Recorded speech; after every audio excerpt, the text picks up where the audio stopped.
Hey carnivores, I'm Cassandra. Welcome to my Apex Odyssey.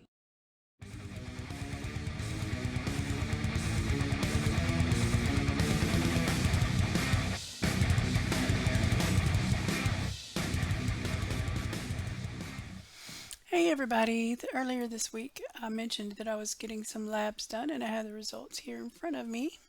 And I'll try to put a picture of them up so you can have a look at them if you want to.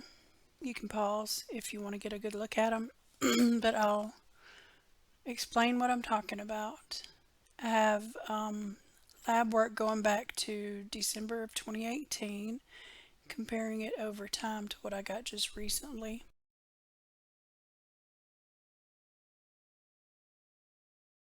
For example, sodium, potassium, chloride, carbon dioxide, all of that stuff has been in the normal range. And over those 5 years, I have been doing various diets from standard American diet through pretty strict low carb keto, and it hasn't made much difference in any of those numbers.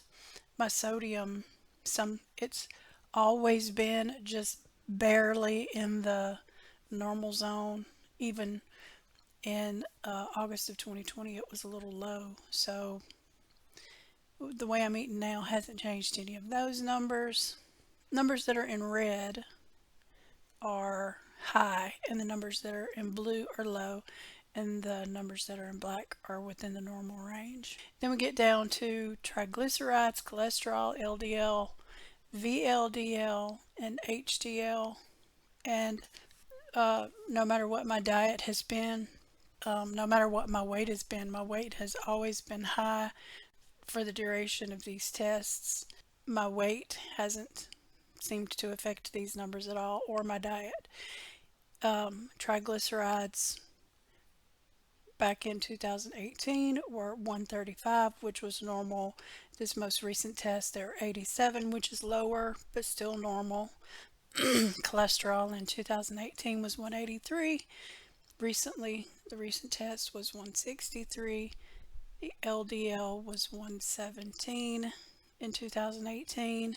Recently, it was 109, which this lab referenced as high, even though the previous numbers that I've had that were higher weren't high, so it all must be borderline, but it's not changed much. VLDL this is the only time I've had that measured, and it's 16, which I don't know what that means, but it's in the normal range. HDL has always, every time I've gotten it tested, been low or near the border of low. So in 2018 it was 39, and then in the intervening years it was 42, 42, 42. And this time it was 38, which I think is a little low. I think 40 is the number that they want it to be usually, but nothing that I've done, not my weight being different, not my diet being different, has had any effect on that. So the numbers that I do care about are my HbA1c. So the oldest recording I have on this graph is 8.1 in 2020, and just there was a point where it was 6.1 in 2022, then it was back up to 7.7 in 2023, and then last year in October, after I'd been on eating carnivore for a month, it was 6.3, which it had gone down from 7.7 earlier in the year, last year, to 6.3, which took me out of the diabetic range and into pre-diabetic range. And then last week when I had the test done, the HbA1c was 5.6, which is in the normal range. The other number that I'm watching closely is my insulin. I haven't had it tested in a long time before 6 months ago.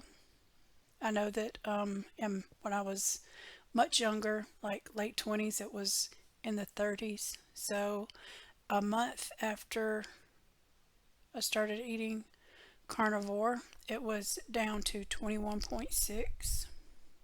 Last week, after being carnivore for 7 months, it's gone down another 6 points to 15.6. So I'm excited about that. It's listed as the normal range. I know what knowledgeable doctors would like it to be less than 5, but it's going down. So that's a trend I like to see. This other stuff, I don't follow very closely. I may at some point get my CRP tested again and my rheumatoid factor, all of that stuff, because I have been diagnosed with rheumatoid arthritis, and also my vitamin D was low a few years ago and I haven't had it tested since then. My thyroid tests have shown some anomalies too, but the doctors just really don't seem worried about it.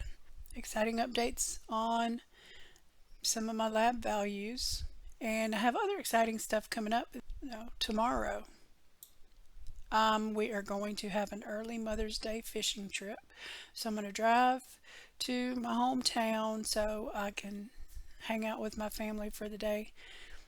We're going to a lake, and but have another trip planned at the end of the month. Going to go to New Orleans with my son, and we're planning a fan boat swamp tour, which I'm really excited about. It sounds like a just a wildly good time, like a grown-up roller coaster. Um, we're going to be away from home for 3 or 4 days, so I have, thought about what we would eat, and I don't. I told my son I know he likes to enjoy exotic cuisine, and I didn't want to prevent him from doing that, but he knows I won't go off plan. I may eat suboptimally, but it'll still be carnivore. I may have to eat fast food burgers or, you know, fast food bacon or just steaks that are cooked in vegetable oil, but probably going to take a bag of sugar-free beef jerky sticks and maybe some purse bacon for emergencies, but it won't be. I mean, I don't get into a situation where I'm just really starving. Even if I had to fast for a couple of days, I've been able to do that with no trouble. So I'm not that worried about it. It'll be fine. Our objective is not going to be to go out and eat fancy stuff. We'll eat enough food to be comfortable.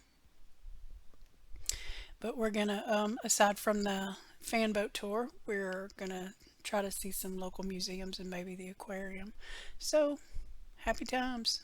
That's about all I have going on. Nothing else too interesting to report. I know this is a longer video than I usually do, but had some interesting news to share.